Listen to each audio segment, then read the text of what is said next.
Yes, sir. Yes, Sakina. I wanted to ask, by what time do we have to submit the work? Yeah, that's what I want to ask is see people by what time we need to submit them work. And how long will it be? It doesn't. Don't forget the idea of this work is to ensure that we get feedback. So even if it can be done within 1 hour, there's no problem. Also, But there is no time limit for this. there's no time limit. However, don't forget it is 3 hours. If you go as per how it is meant to be done, it's 3 hours. So it is going time itself 3 hours. So if it can be done within 1 hour, 2 hours, no problem. Okay. Yeah. Okay. So So sir, I got a message from SCCA, yes. like I think on Friday, Hmm. saying that to attempt a free mock from scans. From scans. Yeah, that's another. That's another. It's another alternative for another test you can do for sure. Yes, that's another mock you Yeah, can do. but that was supposed to be submitted by 24th. I think that's tomorrow. Yeah. That is tomorrow, 24th. Yes. So I don't know because okay. Yeah, you can But I attempt. haven't registered for it or You've anything. registered for it. No, I Yeah. wasn't prepared. Yeah. So I guess maybe I don't know. I'm hoping by the end of today we are done with this paper with this topic. So if you're done with this topic, let me model. Okay, well, I want to estimate the cost of equity. Now, how therefore do we get the cost of debt? Okay, when it comes to get the cost of debt, okay, we first need to determine, okay, what type of debt instrument are we dealing with? Okay, is it a bond? And if it's a bond, what type of bond is it? Okay, is it redeemable? Is it irredeemable? Is it convertible? Okay, so you need to know what type of debt instrument you're dealing with because the way you get the cost is going to be different from each other. Okay, for instance, we want to get if you're to get the cost of debt that is irredeemable. Let's begin with bond that is irredeemable. Okay, okay, based on the fundamental theory of valuation, which I think you have been repeating, the market value of a bond, which I think we have discussed together, is simply equal to the sum of present value of all the interest or the receipts we getting, interest plus if there's any redemption value plus redemption value or conversion value. Okay, that simply is how we get the market value of a bond. Okay, so I think we have done this together. Okay, and you see that when it comes to getting, if for example you deal the bond that is irredeemable, you're dealing the case of bond that is irredeemable, we see the market value of that bond, P naught is equal to simply the interest. If there's tax, you raise the tax. Okay, we divide by the RD, the cost of the debt, simply. Okay, so main concern this time out. Okay, we've done this evaluation already. The main concern this time is to get the cost of the debt. Okay, therefore, the cost of the debt, if the bond is irredeemable, will be equal to the interest 1 minus T. Okay, we divide by P naught and we extract this as a percent. So I'm assuming that you already do remember how we did the valuation of bonds. Okay, that's what I'm assuming. Okay, that's the therefore get the cost of the bond if it is irredeemable. Okay, if you have this variable, you have been given the interest, you've been given the current interest market value of the bond, then to get the cost of the bond should not be something hard for us to get. Okay, simply it is the interest after tax basis, we divide by the current market value P naught. Okay, having done that, okay, what if you have the bond that is redeemable? Okay, what if the bond is, however, redeemable? If the bond is redeemable, okay, the cost simply, if you remember the market value, P naught was equal to the sum, okay, or the simply equal to the interest receipt, net tax, times the present value, unit factor, okay, how many years, n years, r percent, plus this bond is redeemable. Therefore, in the final year, in the nth year, you're going to get a redemption value.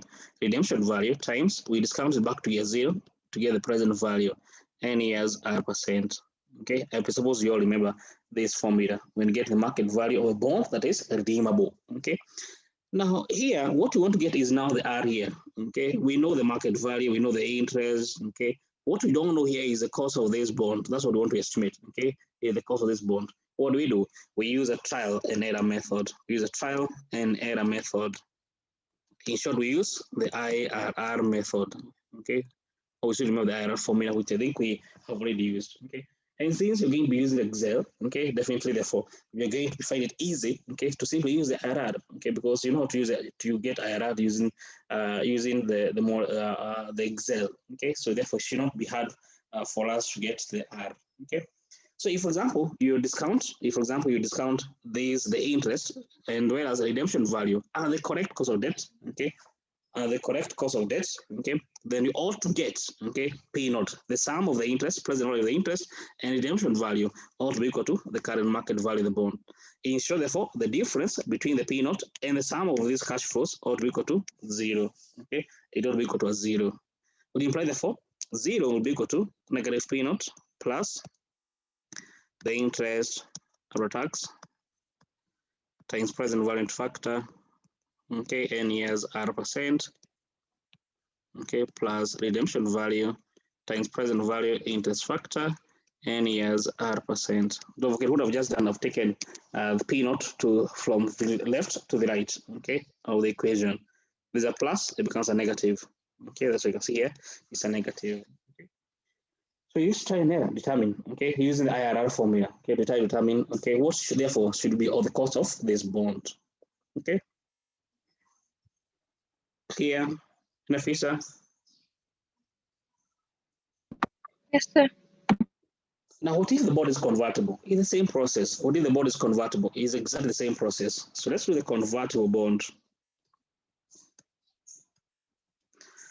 Same process, okay, will be equal to, okay, try another method, okay, 0 is equal to negative P naught, okay, plus, okay, the net interest receipt to be received, okay, uh, times present value earned factor, n years R%. In the final year, don't forget that this bond is convertible, so you have to make a comparison. Should I convert or should I redeem?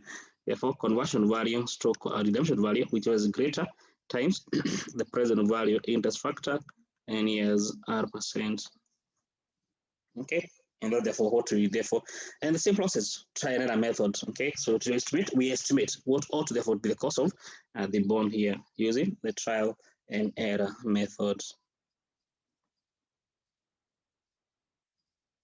or simply what we call the IRR method. Clear, Sanya? Yes, sir. Okay, let's try to apply it now.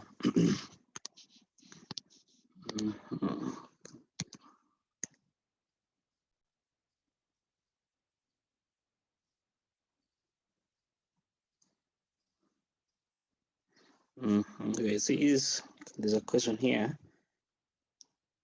Yes, I think we can do this. Yes, okay, so go through this. We attempt to do it together.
Okay, we can time it together. Let's do it quickly. So here we must get the cost of the bond if it was to be irredeemable, the cost of the bond if it matures in year 5, and the cost of the bond if it was mature in year 10. So here, simply, if the bond is irredeemable, because it has no added life, then the cost of the bond will be equal to the interest in case of a tax, if there's tax, divide by P naught, okay, and we say this as a percent.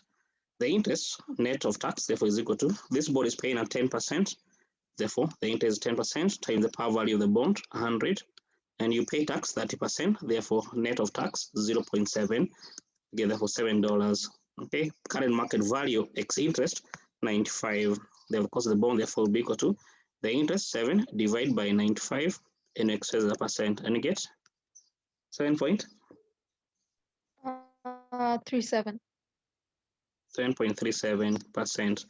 The cost of the bond if it was to be irredeemable. That is, for every $1 the company will be asking this provider of capital to give, they need to give it in return 7.37 cents. What if the bond matures in year 5? Okay, so let's attempt to do that together. Okay, so the same bond, but however now it matures in year 5. So let me do this. Let me get a space. So if the bond matures in year 5, then therefore you can say therefore the market value of the bond, which is 95. So here assume that n is equal to 5. Then the market value of the bond, which is 95, would be equal to the interest, which is $7 times present value and factor. Okay, 5 years, R%, which we don't know, which we want to estimate, plus in the final year, there is no mention of what is redemption value. So we assume that it is redeemable at par value of 100 times present value interest factor, 5 years, R%. Okay, so as I mentioned, we use try another method. Okay, so what if, okay, just want to, so actually the cost of this bond, okay, even though it is now going to be redeemed in year 5, will not be too far apart from the cost of the same bond if it was to be irredeemable. We just say that the cost of the bond, if it was to be irredeemable, would be equal to 7.37. So the same applies this bond. It will not be too far from the 7.37.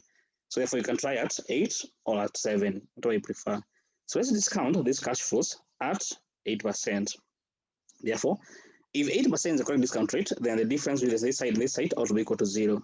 Therefore, is it to be equal to negative 95 plus 7 times present value factor, 5 years, R% plus 100 times present value interest factor, okay, 5 years, R%. So you see that we use 8%, okay, at 8%. Why 8? Because the cost of the bond will not be too far from the cost of the same bond if it was to be redeemable, okay. So at 8%, or just 8%, okay.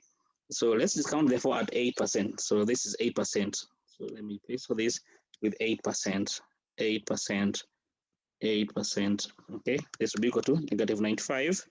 I don't know whether I have the tables. 7 times their factor, 8%, 5 years. Don't forget to just obtain this from the table. I think I have the table with me here. So we do it quickly. So It's 3.993. okay, you have it 3.993 plus 100 times 0. 0.681. 681. Okay, what do you get? Don't forget the sum ought to be equal to 0 in case 8% is the cost of the bond. But if not, no problem.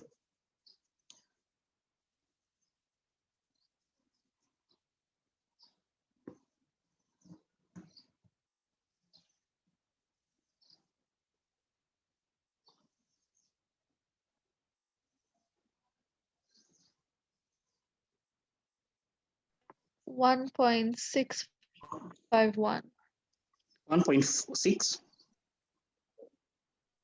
51. 1.6, 1.65. Positive, negative? Positive. Okay, great. So therefore, therefore the cost of this board is a bit higher than 8%. Okay, okay. So we can try at 9. No, it's try another method, purely try another method. So at 9%, same process, but now at 9%, negative 95 plus 7 times the factor, present value factor, 5 years, but now at 9%, plus 100 times present value interest factor, 5 years, 9%, negative 95 plus 7 times 9%, 5 years, 3.88, 3.9, 3.90, is it? 90 plus 100 times 9%, 5 years, 0.65, isn't it? Yeah. 0.65. Okay. What do you get? I don't know. Should be a negative, I guess. That's my guess. Negative. 2.77. 2.77. That means the cost of this bond is between 8 and 9. Using IRR formula, therefore, the cost of the debt, and it just remind you the IRR formula, which I think you still remember, A plus B minus A, NPV at A, or present value. Let me call it present value. Let me not call it NPV. Present value at A, present value at A minus present value at B. Therefore, the cost of the debt, therefore, we got A is 8%, so the lower discount rate. The difference between the two is 1%, the 9 minus 8. Present value at A, which is 8%, we got a 1.65, 1.6. So I get 1.051. Sorry? I guess 1.051 Where? for 8%. 8%. 1.051. 051. Or 0.51, that way. Yes. Or 1.05, okay, okay. 1.051, therefore.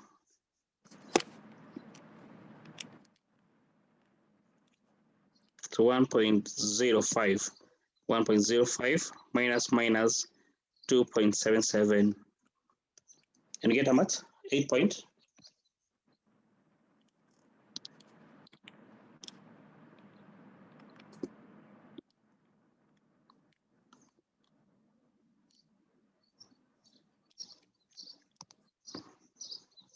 Uh, 8.27. 8.27, okay. Then we count the cost of the bond, 8.27, through the use of trial and error method. Can you try in case the redemption is year 10? The same process, but now here N is 10. Can you try the same process? Don't forget the cost of the bond will not be too far from. We'll just sort of like what just done, okay? So you'll be there between 8 and 9. Can you try that? Where N now is equal to 10, not 5.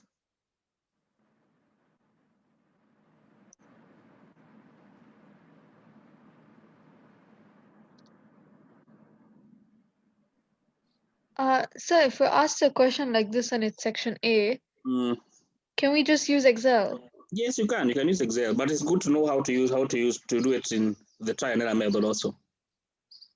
Yes, you can use Excel, Okay. which is much easier for sure. But it's good to have options in short.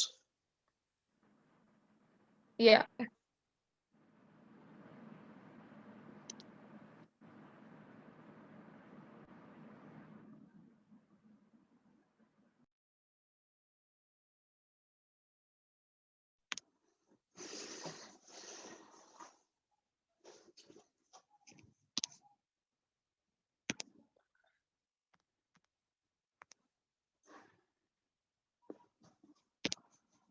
Sakina, what do you have?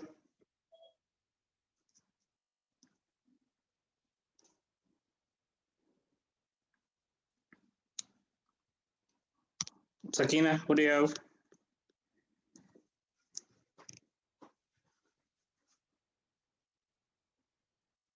1 minute, sir.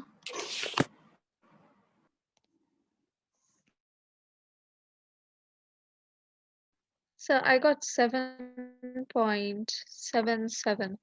7.77. Okay, we can try to read together then. Okay, so definitely the same process. So we can try at 8%. Okay, to discount those cash at 8%, it will be equal to negative 95.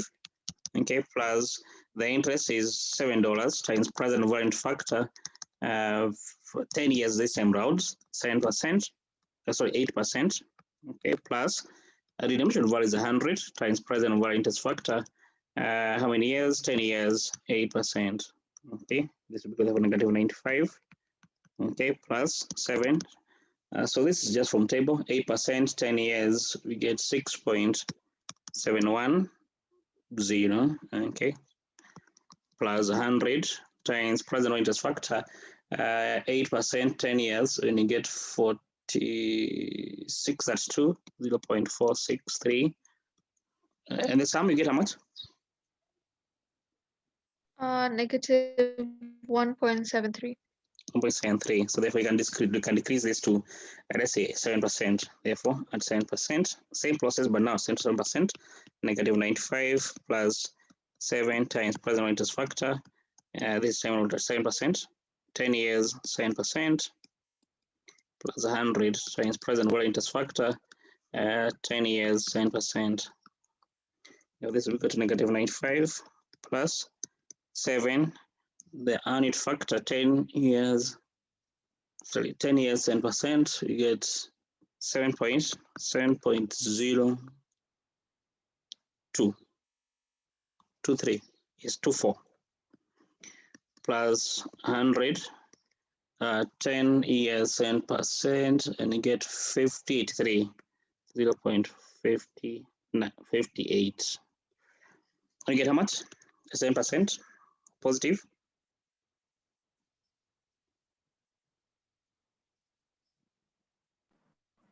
4.968.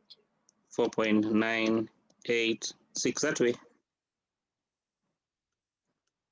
968.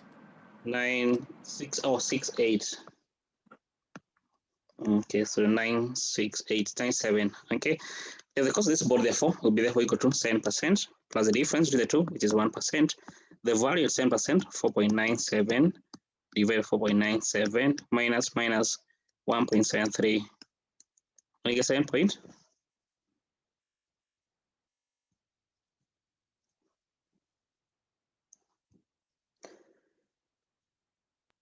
7.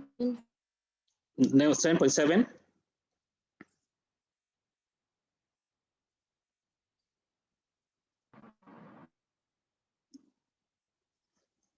Okay, 7.77. They like from what science to the 7.77 more or less there.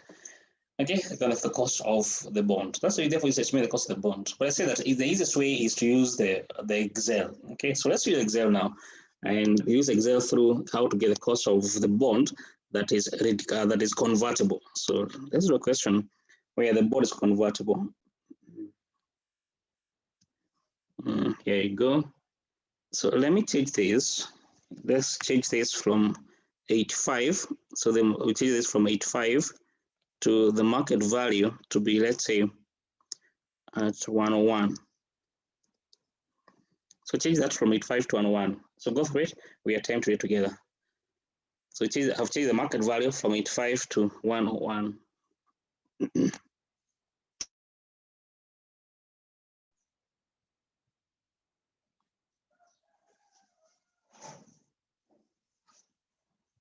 I'm not done, sir. Just a minute. Brian, what do you have?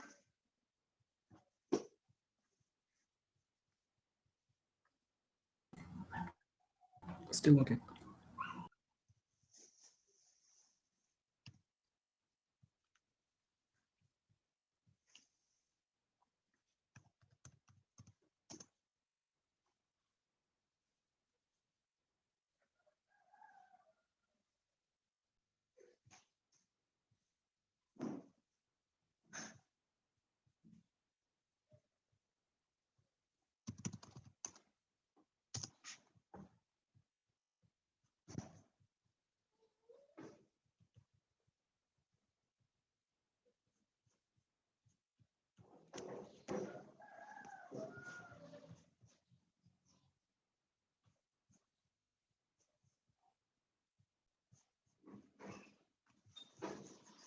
Okay, so let's attempt to do together. So confirm what you've done. So I want us to show you how to get the cost of the bond, okay, through the use of Excel, okay, through the use of the spreadsheet which will be given to you by your examiner.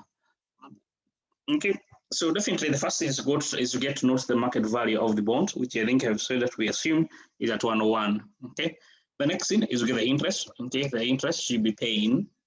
Okay, the interest should be paying, the net interest to be paid. Okay,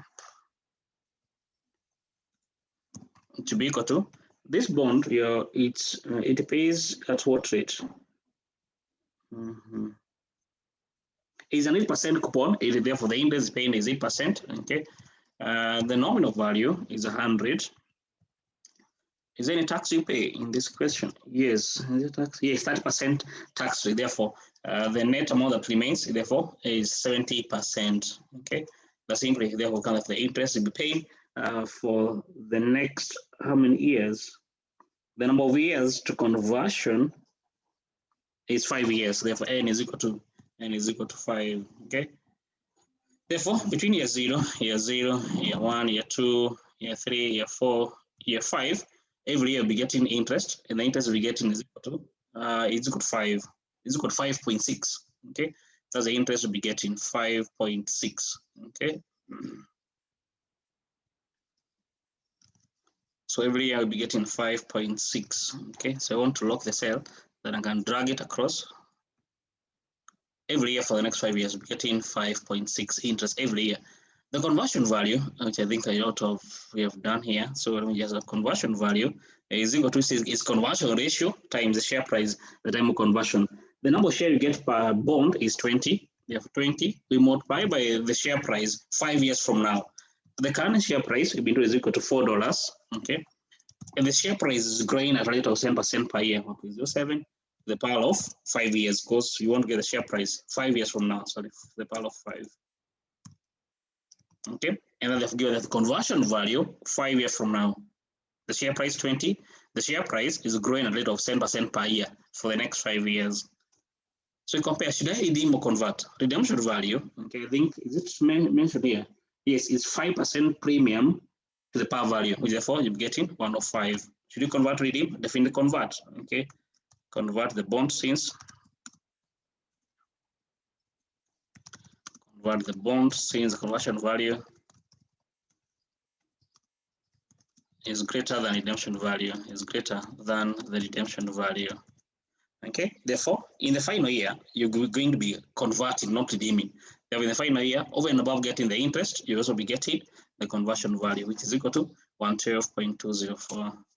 Therefore, the terminal cash flow is therefore 117.80. Don't forget year 0 will be the negative, the current market value, negative 101. Don't forget negative P naught plus the present value of the interest plus the present value of conversion value. And you're done. The cost of the bond, therefore, will simply equal to the IRR equals IRR. Will be defined from year 0 now. Don't forget to define from year 0. Don't forget year 0 is a negative. Because if it's a positive, you can't get IRR. Don't forget year 0 is always a negative. So I hope you take that into consideration. And that's how we get the cost of the debt. Okay, from year 0 all the way to the final year. Okay. Clear, Sanya?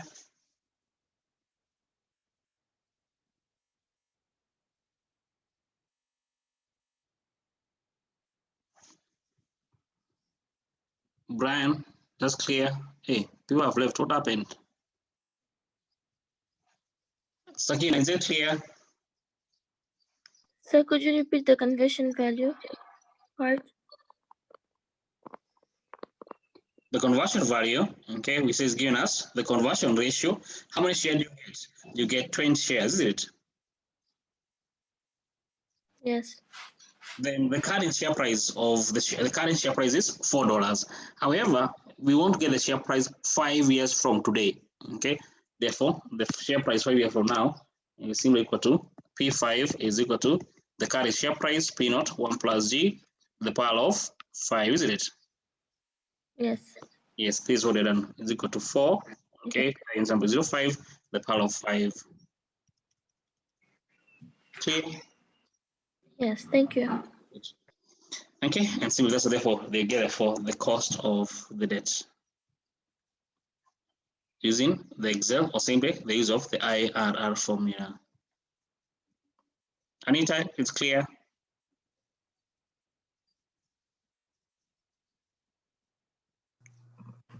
Yes, sir. Okay, great.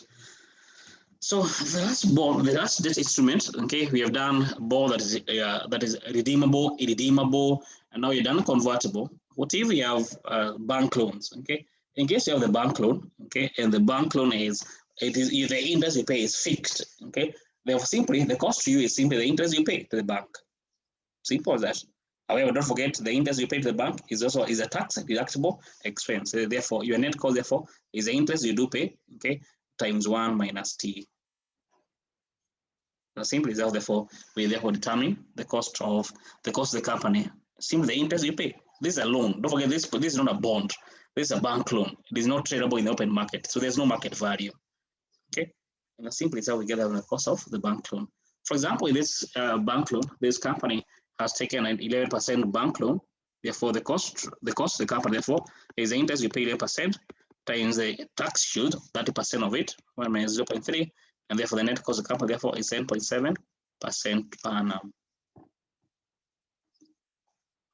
Clear?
Sorry, I stepped out.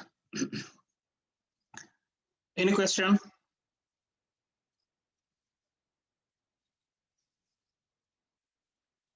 Okay, great. Yeah, well, that's how therefore you get the cost of the debt instrument. Now, what if you have a variable interest? Because you can have cases where this debt instrument you have, okay, is not a fixed bank loan. However, it is variable, okay, because you can have loans where the amount that the interest that the company is paying is a variable interest loan. No, it is not fixed as per se. Therefore, in that context, therefore, how therefore do we get the cost of the debt? The cost of the debt in that context, therefore, will be one of the ways. There are a number of ways you can try to estimate the cost of a variable interest rate paying loan. Okay, one of the ways to get what is the cost of the current, the cost of what's the cost of the current in the past. Okay, that's one of the ways. Okay, in the past, how much interest have you been paying? Okay, so if, for example, last year you paid, let's say 3%, then you can assume going forward you might pay the same. Okay, so you can assume the past interest you used to pay is the same interest you pay in the future, or you can estimate: do you have another bank loan, or do you have another debt instrument in this company? Then the cost of that, the cost to the company, okay, the cost of this loan, we assume will be equal to the cost of the available debt instrument the company has. If, for example, this company has a bond, okay, where it is paying, let's say, 8.3%, then you can assume that the cost of this bank loan, okay, will be the same thing, okay, because the bank loan will be also be equal to the same, okay. In short, look at, do we have another debt instrument currently? Do you have another debt instrument currently? If you have, therefore, we assume the cost of the current debt instrument you have is equal to the cost of this variable interest bank loan that you have. Clear? So in short, that simply is an assumption that you're making. And lastly, the cost of preference share. In the case of the cost of preference share, okay, don't forget what we do is that we simply we assume that the preference share we're dealing with here is irredeemable. Don't forget the preference share can be redeemed. Okay, there's some preference share that can be redeemed. But here we are assuming the preference share we're dealing with is irredeemable. Therefore, in that context, therefore, the cost of the market value of that preference share, okay, therefore, P naught is equal to the dividend that is paid, that is fixed, is being paid to infinity. Therefore, the dividend we divide by R. Simply make therefore the R P the cost of the summation of equation. Dividend divided by P naught, and we express as a percent. Simple as that. Clear?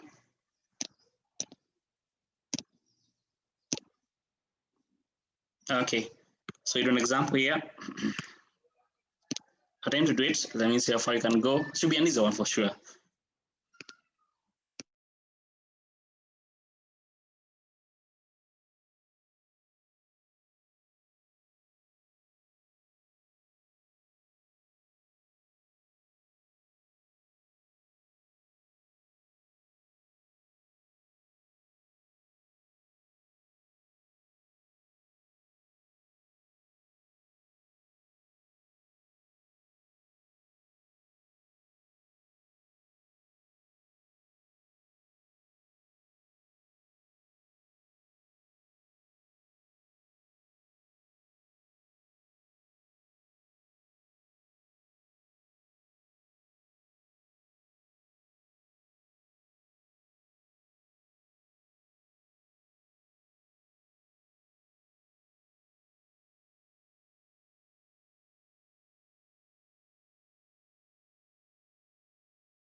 What do you get?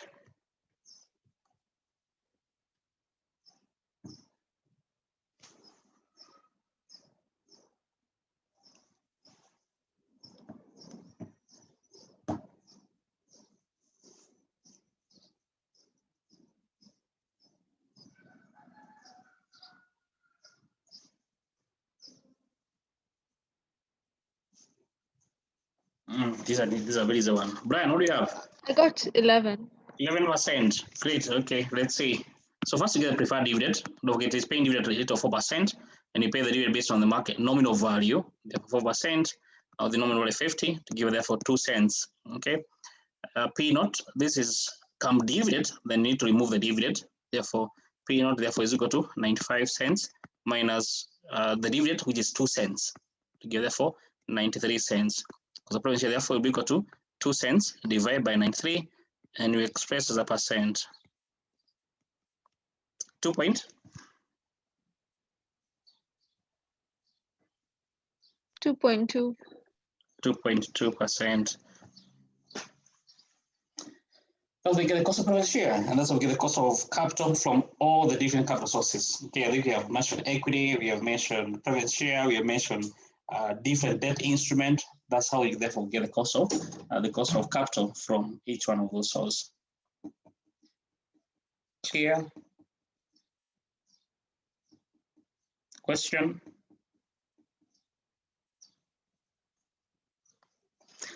The last thing we discussed is how to get the weighted average cost of capital. Weighted average cost of capital. Now, to the end of the day, okay, as we have determined that, hey, from equity, this is, if you're going to ask money from equity shareholder, there is a return that they want. If you're going to obtain money from debt holders, there's a return they want, okay? Having determined the cost of capital from each one of them, all those different capital providers. Now, next thing is determine on average basis, what's the cost to the company? Now, the company has used equity, it has used debt, okay? So you want to determine on average basis from all these different provider of capital, what return do they require from the company? So we need to weigh, okay, determine therefore how much money have you obtained from debt holders, how much money have you obtained from equity shareholder, how much money have you obtained from private shareholder, for example. Okay, once you've done that, determine for every $1, okay, that I have of capital, how much of it came from equity shareholder? Let's say 0.5 came from equity shareholder. 0.3 came from that holder and 0.2 came from parent shareholder. So therefore, on average basis, how much does it cost you to get them to use that $1 from the different provider of capital? The first thing, when it comes to getting the weight, okay, we normally use the market value. Okay, we normally use the market value. Okay, as opposed to the use of book value. You can use book value, there's no harm. However, we prefer to use the market value. Why? Because the market value will give the current weight of each of the capital source. Okay, so if, for example, you're going to use a book value and you want to use a book value for the shares that were issued 20 years ago, it means you're going to be reflecting the weight 20 years ago. So it doesn't reflect the current status of the company. So we avoid as much as possible to use the company book values when it comes to get the cost of capital. But you can use it, as I mentioned, you can use a book value. Okay. Another thing that the use of book value most of the time underestimates the cost of equity. I'll show you how this is going to happen. Let me give a recent example. Let me use Excel. Okay. To show you how it underestimates the cost of equity. Okay. So for example, we have to use Excel, okay? We want to get what's the contribution of equity. Let me use the case of Safaricom, okay? The shares of Safaricom, okay?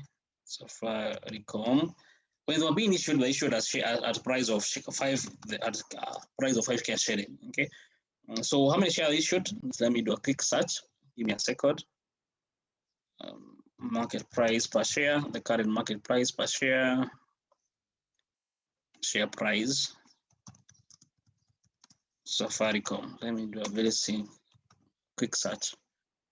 Okay, for Safaricom, the share price currently is equal to 32. Okay, which is quite good.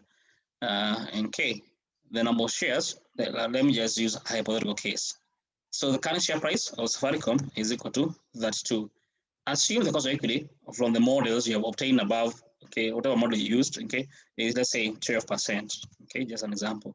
And therefore, if the company number of shares, if the number of shares of Safaricom number of shares is 1 million,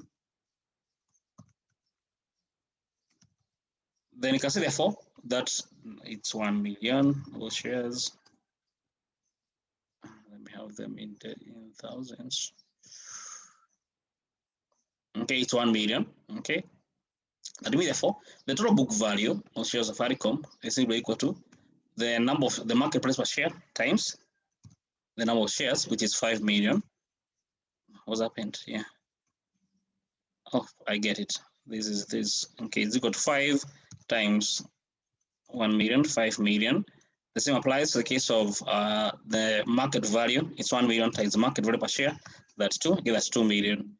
Okay. So if, for example, the company, the total market value of all the capital sources from debt, whatever, is equal to 50 million. Okay. So total market value is 50 million. This is just, I've just used a figure. Okay. Therefore, the weight of equity is therefore 32 million divided by total, which is 50 million. So the 28 million are from bonds, they're from private share. It's an assumption. Then the weight of, therefore, the weight of private share, the weight of equity is therefore 64%. Therefore, the contribution, okay, the weight times the cost of equity is equal to 64%, okay, times 12%, which was the cost of equity, and you got 0.8, okay.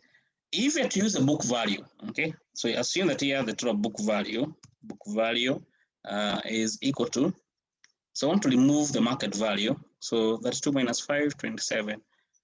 27 plus, yes, so 5 plus 28, that's 3. Okay. So here just an example of just use that the book value from the 3 sources, equity. I think I should have done that.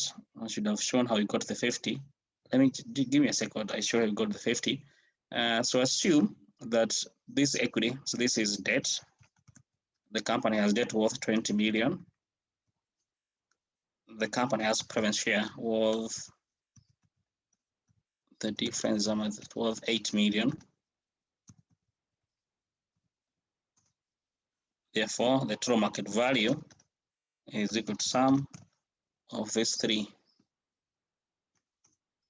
Okay, 60, no problem. Let's assume 60. The book value, however, will be equal to sum of, will be equal to 5 million. I want to use the book value plus debt 20 million plus preference share equal to 8 million to give therefore that 3 million. Hope we got what I've done. So this is a market value, total market value. This is total book value. Okay, log it. What I've done here is simply the book value of preference share, the book value of equity plus the debt plus preference share. What I've done, I've used some book market value for the 60. That's 2 million, 20 plus 8 together, therefore that's 3 million. Therefore, the weight of equity is therefore equal to, that's 2 million divided by 60 million. That's the weight of equity. The weight of equity, if you use book value, will be equal to, okay, book value is 5 million divided by that 3 million to give us 0.15. Therefore, the cost of equity times the weight, 0.5, times the 12%, we got 1.82. Okay, 1.2%. Okay, let me use 0.12 or 12%. And get 0.2%. So you check, if you use a market value, the cost of equity, the contribution of cost of equity towards the company entire cost of capital will be equal to, let me get my pen, is equal to 6%. If you use a book value, you're getting 2%. That's what we're trying to say, that if we are to use the book value, then you're going to be underestimating the contribution of cost of equity towards the entire company cost of capital, because you'll be using 2% as a weight of equity times its cost. However, you're meant to use 6% because it is underestimate the use of book value, okay, underestimate the contribution of cost of equity towards the entire company cost of capital. Okay. So we do an example to see how this comes into play. Okay. But this was just simply to explain to you that we prefer to use the book value, the market value, not the book value.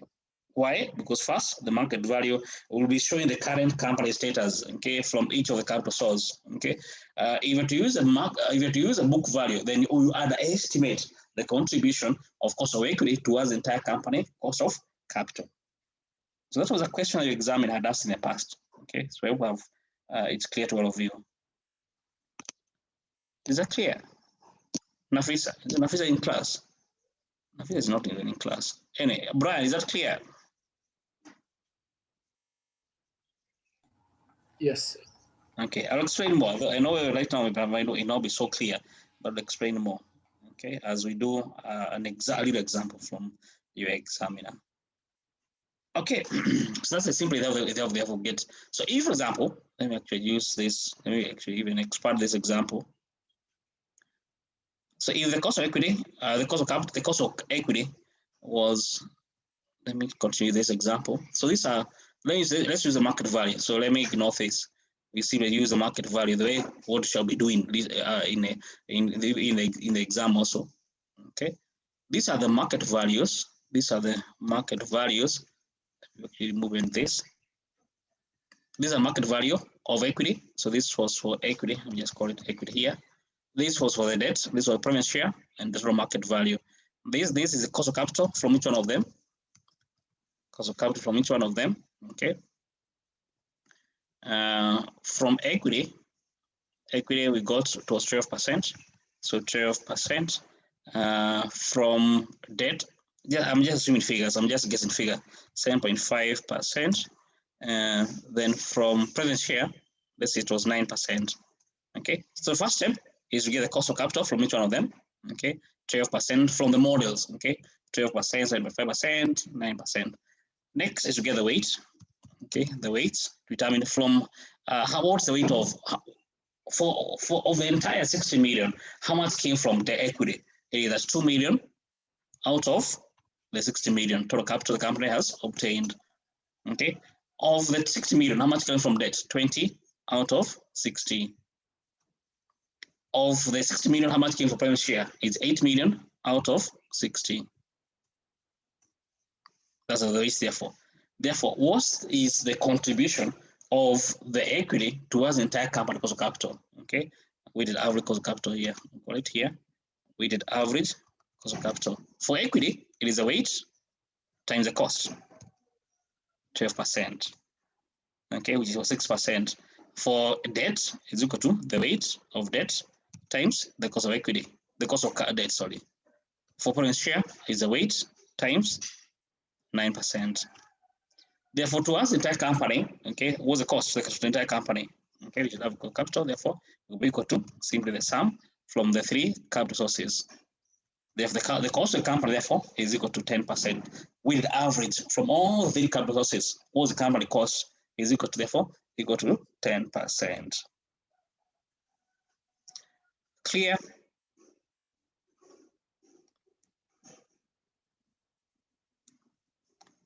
Sakina, that's clear? Yes. Sanya is clear? Yes. Okay, that's great in case it's clear to all of you. Therefore, let's do an example. And again, to an example from your examiner. So let's do an example from your examiner. It's quite easy, by the way. And don't forget, as I mentioned, it's one of the area where you expect your examiner to be asking you a question. So it's good that you get a good grip of the context or the concepts. Okay, so this is your question bank. Where is it? You open it. So let's see if we can get a question which we are meant to get the cost of capital.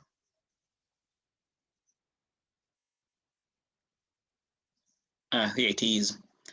Question page 5, question 1. This bus company, page 5, question 1. We do part A. Bus company, page 5, question 1. I don't put it together. Simple is a question, but you can see that there's a lot of marks. 12 marks. There's a lot of marks. So the first thing, as I mentioned, okay, the first thing generally is such type of question. First, identify where is the money coming from. What are the source of funds this company, the source of capital for this company? Once you identify the source of capital, then it becomes a bit easy for you to do the other steps. So the first step, identify what are the source of capital for this particular firm. Okay, for this firm, I can see there's a convertible debt, there's a bank loan, as well as we do have equity. I think those are the only three sources. There's no private share in this example. That's the first step. Okay, so let's present in an Excel. Okay, what you'll be doing in the intersection C type of question. So allow me to open the Excel we normally use, so that it becomes a bit easier to share later on. So here it is. You share the screen. So this was bar company. So let's do. This is what the name of company, bus company.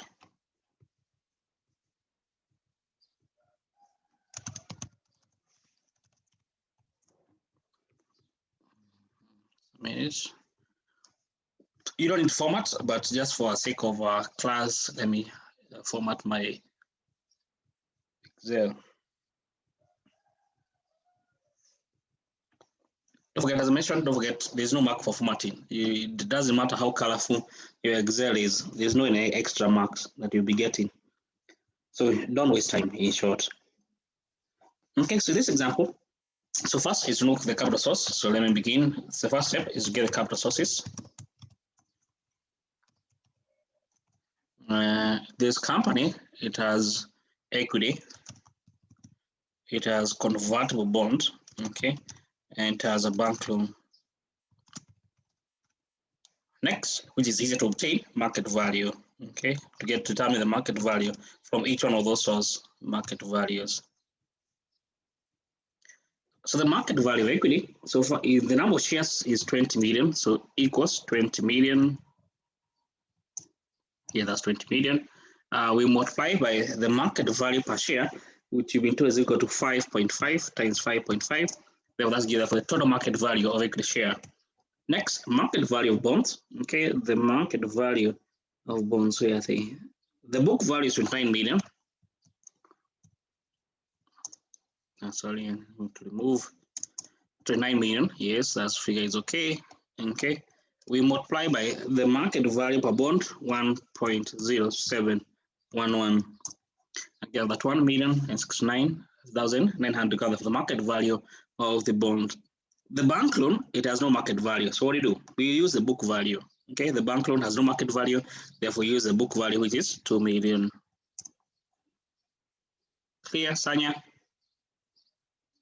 Yes, sir. Great. Okay. Therefore, do the sum to get the sum of the market value from all those three. The company has three sources. The market value from all those three, therefore, is equal to 143,621,900. Brian, clear? Yes. Next is get the cost of capital from each one of them. So next, you get the cost of capital from each one of them. Okay. So we need to get by getting the cost of equity. So begin by getting the cost of equity. So cost of equity. Okay, this is a sort of working cost of equity. The cost of equity. So based on the information given to you, you should know what model do I use? Do I use the capital as a pricing model, or do I use the dividend growth model? So here I can see there's equity beta, there's equities premium. So that means therefore we'll be using the capital asset pricing model, which is equal to risk-free. You don't need to write the formula, by the way. Okay, but if you want to, you can, but that's a waste of time. So the examiner is going to refer to you're working on the cell itself. Okay, anyway, is equal to risk-free, and the risk-free here is equal to 4.7% plus equity beta is 1.2, so 1.2. Okay, we multiply. So here you've been told that the equity risk premium is equal to 6.5%. Don't forget equity risk premium. I mean, that's therefore still get the cost of equity. So let me tell you. Let me actually give you the formula. Sorry.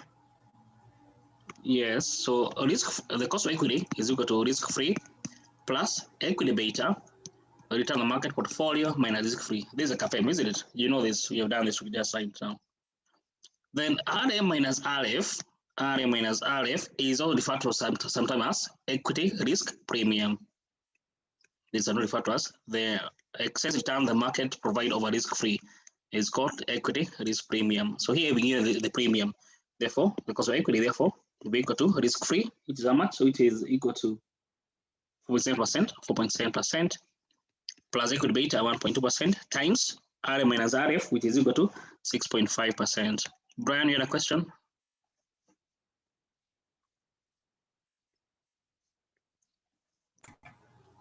Yeah, I just wanted to clarify. You said RM minus RF is also referred to as the equity risk premium. Yes. Okay. Yes. Okay. Therefore, we get the cost of equity equal to therefore 13%. Next, we can get the cost of, so you're down the cost of equity, so you can just refer to the working equals 13%. Okay, next we can get the cost of cost of debt. So we have some workings here. Cost of convertible debt, cost of convertible bonds. Okay, so this bond is convertible, so therefore it can be converted in 6 years time. They will have year 0, year 1, year 2, year 3, year 4, year 5, year 6. Okay, between year 1 and year 6, they will pay interest. So you can have interest. The interest that the holder will be getting is equal to what interest you get. It is paying interest at a rate of 7% of the par value of 100. This is your tax 30%. Therefore, 20% is what remain. Okay, to give therefore 4.9. So here, let me call this cash flow or receipt, whatever you want to call it. Between year 1 all the way to year 6, every year you get 4.9. Okay. Don't forget, as I told you, in this, don't use calculator as much as possible. Don't use calculator here. Excel itself is a calculator, so that you ensure that all your workings are in that particular Excel. Okay. So in the final year, don't forget this board is convertible. Therefore, in the final year, you'll be getting the conversion value or redemption value, whichever is greater. Conversion value is simply the market value share be getting 6 years from now. If you convert, how many shares do you get? You get 15 share of the company. So you'll be getting 15 share of the company. Okay. The current share price is 5.5. However, the growing rate of the share price growth rate is 6%, 1.06, and you want to get the share price 6 years from now. Therefore, to the power of 6. Clear, Sakina? Yes. Okay, therefore, we get in share price worth 117.7. We compare the redemption value. Redemption value, they come in at par value is 100. Should we convert redeem? Anita?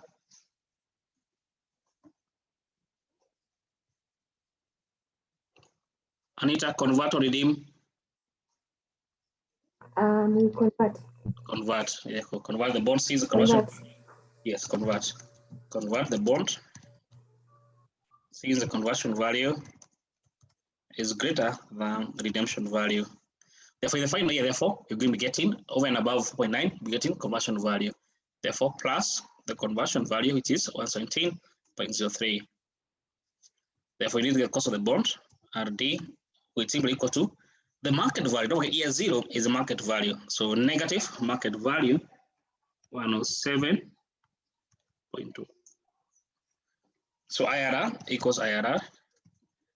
You define from year 0 all the way to the 6th year. Don't forget year 0 always a negative. Otherwise, you're not going to get any IRR. And the cost of this debt, therefore, is equal to 6%. If you want to know the exact value, you can decrease. Okay. Equal therefore 5.91%. Don't forget, I'm not putting percentages myself. So be careful. Because otherwise, you're going to end up with workings that are very long. Therefore, cost of bond I've done equals, I've just done it, I got 5.91. And as much as possible, don't forget, don't feed those the tables here manually. So I'll just be picking from my workings. Okay, as you see, this is 13%. Okay, this is 5.91%. I've not done anything. Okay, any adjustment to these figures here. So everything is okay so far. Next is the bank loan. Okay, so the cost of the bank loan. This bank loan is an 8% bank loan. Therefore, this is not variable but fixed. Okay, so this is a fixed bank loan. Therefore, its cost therefore is simply equal to the interest you pay 1 minus t, 0.7. So that you don't need working for that. 8% times 1 minus t and get 6% or 0.06. Don't forget, I'm not adjusting anything here. I've just done 8% and 0%, but the answer has come into a decimal. So don't try to multiply by 100. Don't do that. Otherwise, you're going to confuse your working and you're going to get the wrong answer. Having done that, we can get the average cost of capital for the company to be equal to, actually, we need the weight first. Let's do the weight. The weight for equity will be equal to, which you don't need actually.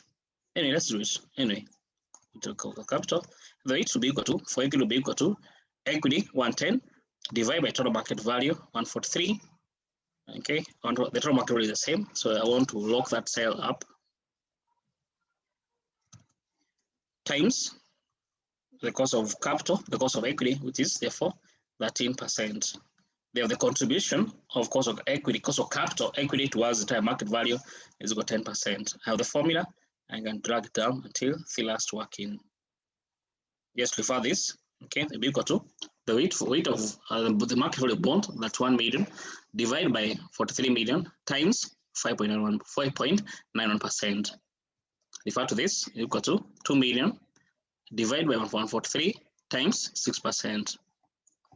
And yes, that's therefore the market value. Let me just push this working down a bit.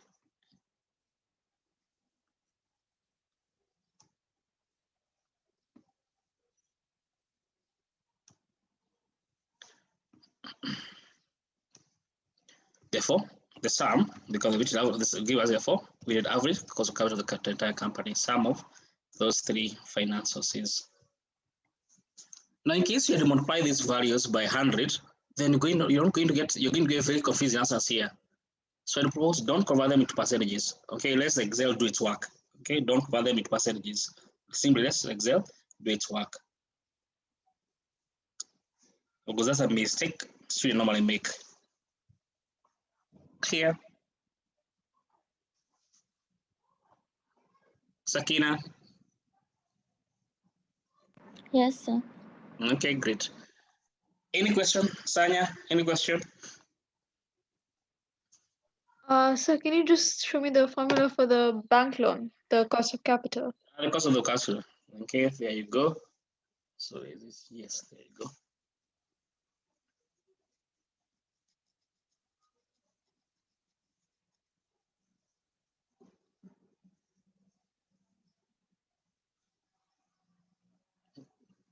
Clear, Sanya? Yeah, thank you. Okay, great. Anita, any question?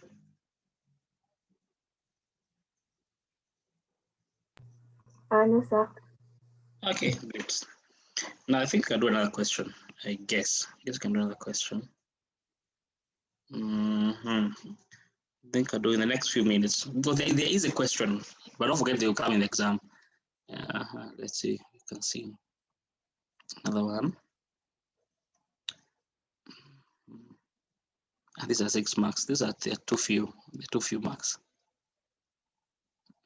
These are 10 marks. Really, I guess maybe you can do this one. KFP company. In page 10, page 11. KFP, page 10, page 11. So go through the next 2 minutes. KFP company, page 10, page 11. Then we attempt to together. Let me suppose you're going through the question. So you mean us here to get the cost of capital for KFP company. Look, these are 2 companies, so you have to be quite careful which one you're analyzing. So for this example, you're meant to get for KFP company. Okay. Cost of capital for KFP on market value weighted basis. Okay. So let's attempt to do it together. Page 10. Page 10, KFP. Yes, okay, so use Excel.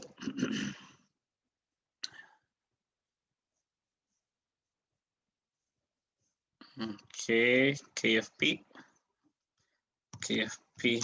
company. I just format my work, which you don't need to do in your final exam. But for the sake of my presentation, I have formatted. So the first one, the same process, capital source. Okay, capital source, who is the finance, the KFP. KFP, you can simply go through the balance sheet, the KFP. KFP, I can see there's equity. So equity. What else we have? We have, what else? 7% bond. Okay, so there's bond, 7%. And that is it. Okay. Next, market values.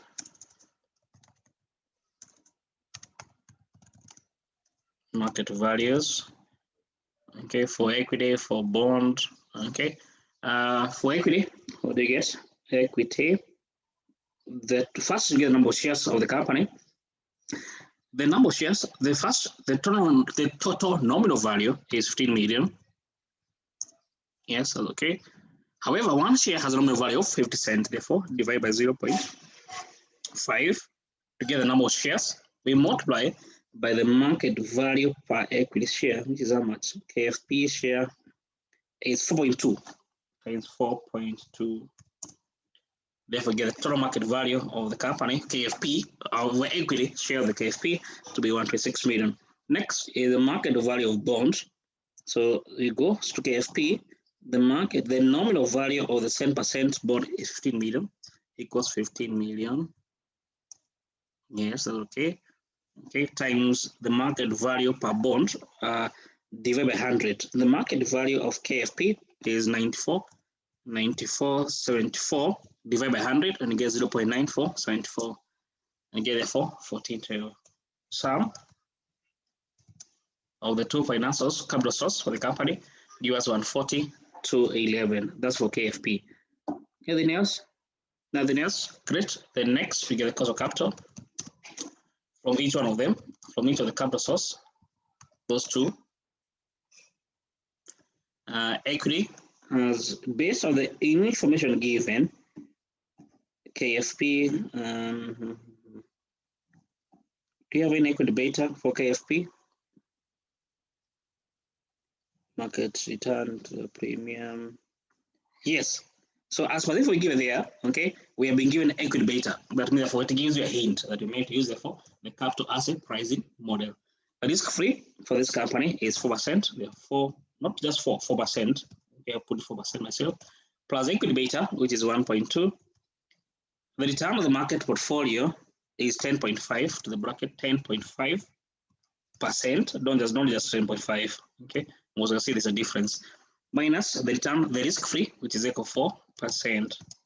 That will give us therefore the cost of equity for KFP company. There's a typo. What's happening here?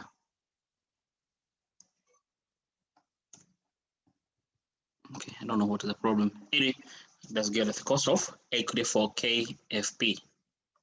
Clear, Sakina? Sir, for bond, Yes.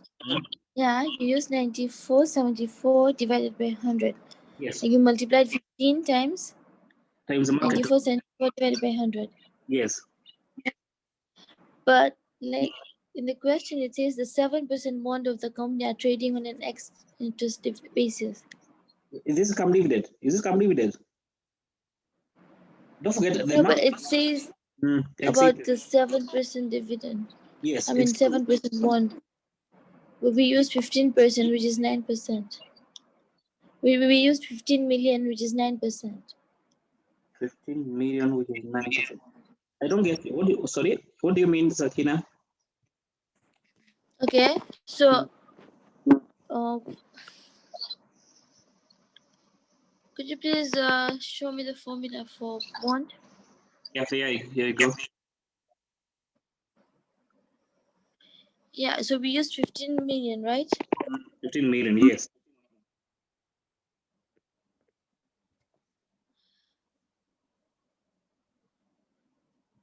But then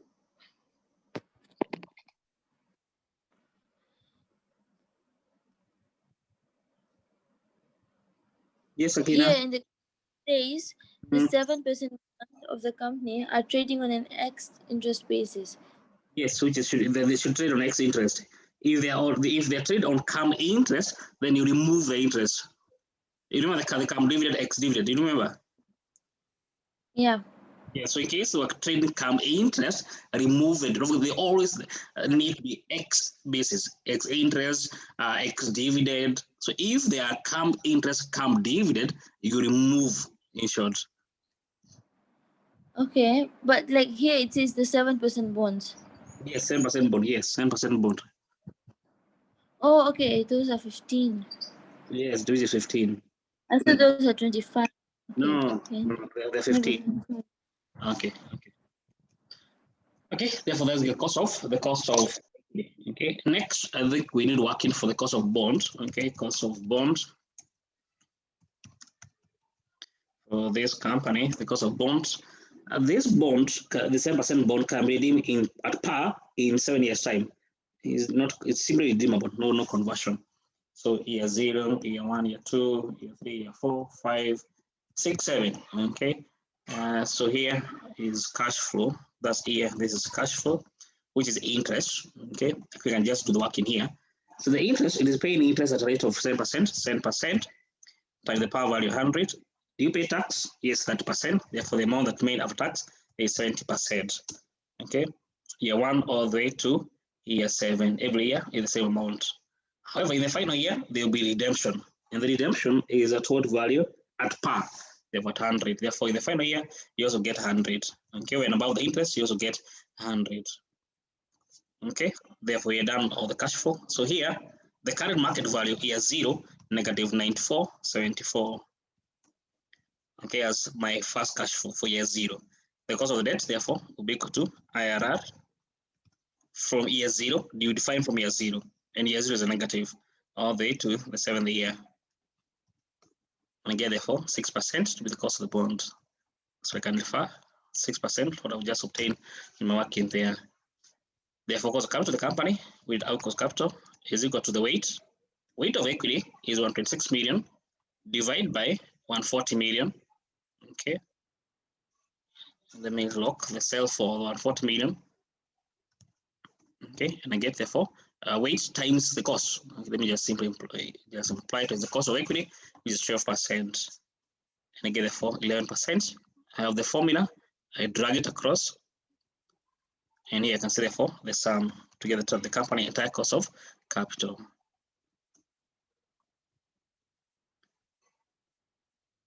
Just refer the cost of bond, the contribution cost of bond is equal to therefore 14 million divided by 40 times 6%. Just refer back for equity is 106 million divided by 40 times 12%.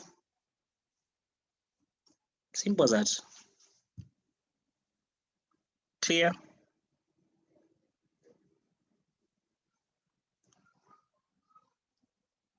Anita, question?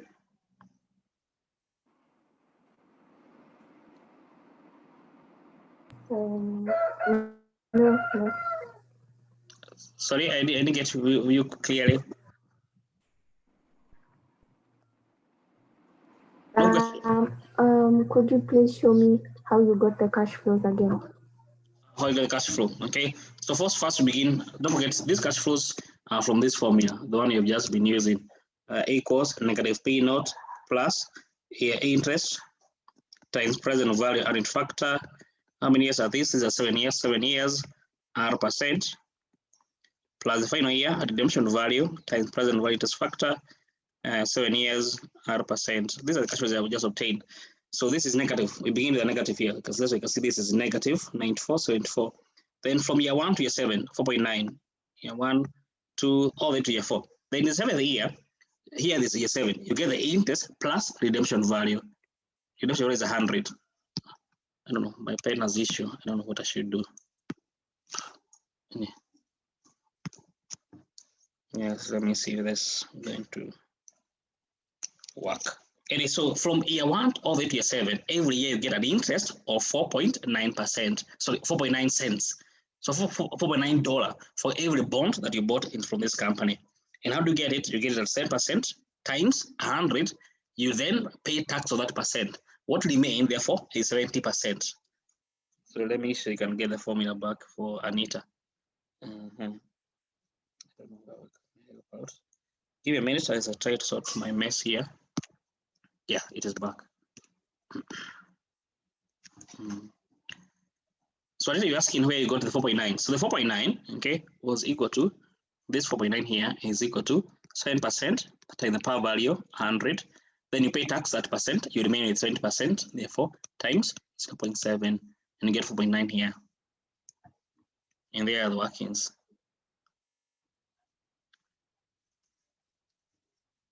Clear, Anita? Yes, thank you. Okay. Sanya, any question? No, sir. Okay, that's great. Don't forget, as I mentioned, most likely there'll be a question from your examiner, either in section A, either in section B, or in section C. There will most likely be a question. Okay. I would want us to do another question. However, time is up. But however, I would propose that you try to do some few more questions. Okay. Tomorrow, I want us to begin something different altogether. Okay, because you have, I don't know, really short time. Okay. Then I was